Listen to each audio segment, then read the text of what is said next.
আসসালামু আলাইকুম। সবাই কেমন আছেন? আমি আলহামদুলিল্লাহ অনেক ভালো আছি। আজকে আমি আপনাদের সাথে শেয়ার করব আমার চ্যানেলের মোস্ট রিকোয়েস্টেড ভিডিও, আমার পড়াশোনার যেই বইগুলো, অ্যাকচুয়ালি আমার সিলেবাস বলেন, বই বলেন, তো আমি কোন বইগুলা পড়ি, কিভাবে আমি ম্যানেজ করি সবকিছু আমি আজকে আমার বুক লিস্টগুলো শেয়ার করব।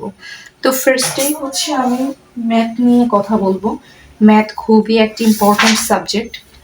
আমি বলি, আমি যেহেতু সায়েন্স ব্যাকগ্রাউন্ডের ছিলাম, তো ম্যাথের বিষয়টা এরকম যে আমার মনে হয়েছে যে বেসিক ম্যাথগুলো জাস্ট জানলেই আমার হবে, আর মোটামুটি আমার কভার করাও ছিল। তো এই জন্য হচ্ছে আমি মুত্তাসিন পাহলভির স্যারের বেসিক টু ম্যাজিক ম্যাথ এটাই প্র্যাকটিস করি।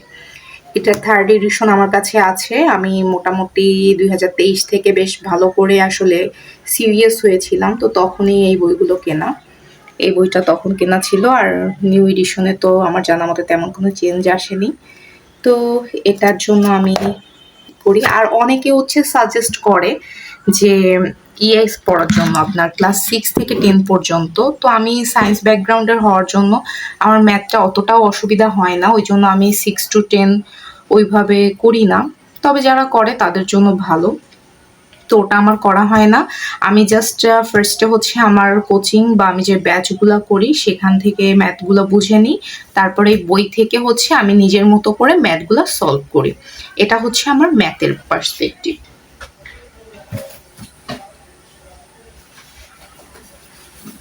এরপর যদি কথা বলতে হয় সেটা হচ্ছে ইংলিশ। ইংলিশে হচ্ছে আমি বইয়ের জন্য সবসময় প্রেফার করতে বলি, বা সবাই করেও আমি জানি, মাস্টার বইটা। এটা মানে ফুল অফ প্যাকেজ, বাট এটা সব থেকে বোরিং বা বিরক্তিকর বিষয় যেটা, সেটা হচ্ছে বইটার একটা চ্যাপ্টার শেষ করতে গেলে জীবন বের হয়ে যায়, তো আলটিমেটলি শেষ হয় না। আমি অনেক কষ্টে একদম ফার্স্ট থেকে একদম শেষ পর্যন্ত একবার শেষ করেছিলাম। শেষ করার পরে আমি 2 মাস নিজেকে রেস্ট দিয়েছিলাম যে আমি আর মাস্টার বইটা আপাতত পড়বো না।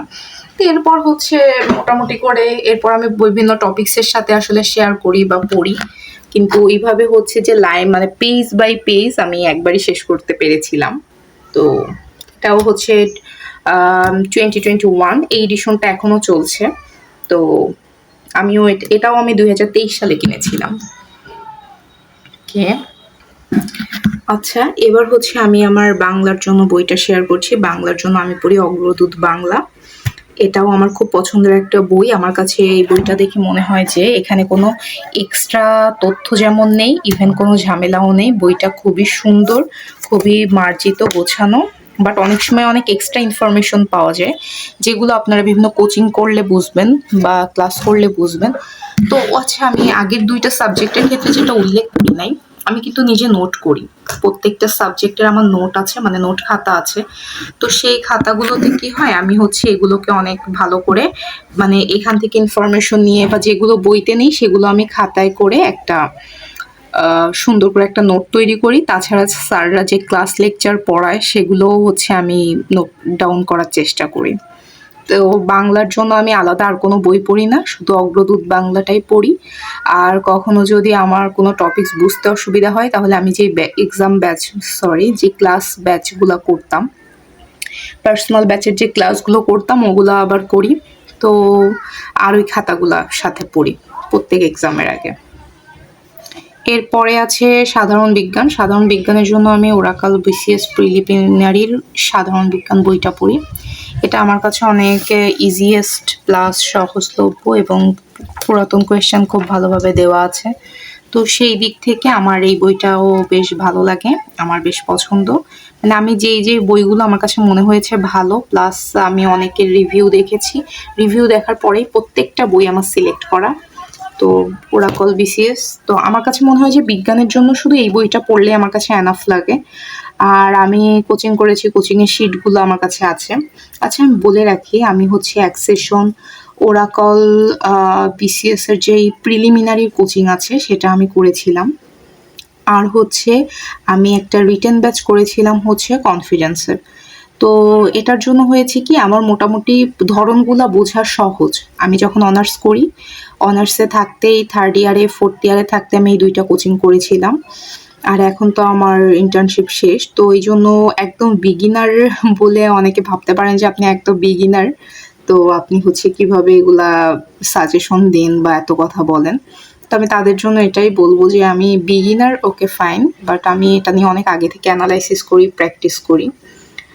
বাট সমস্যা হচ্ছে কি ৪৭-এ কোয়ালিফাই করার জন্য যে রিভিশন দেওয়ার বিষয়টা সেটা আমার খুবই কম হচ্ছে বিভিন্ন ইস্যুজের জন্য। মাঝখানে অসুস্থতা, এর আগে তো জানেনই আমার ডিপার্টমেন্টাল সমস্যা। এখানকার বিষয় কি আপনার পড়া গোছানোটা যেমন জরুরি, তেমন এটা রিভিশন করা আরও জরুরি। যারা রিভিশন করে তারা আসলে এখানে ভালো করতে পারে। আচ্ছা, যাই হোক, তারপরের সাবজেক্ট হচ্ছে কম্পিউটার।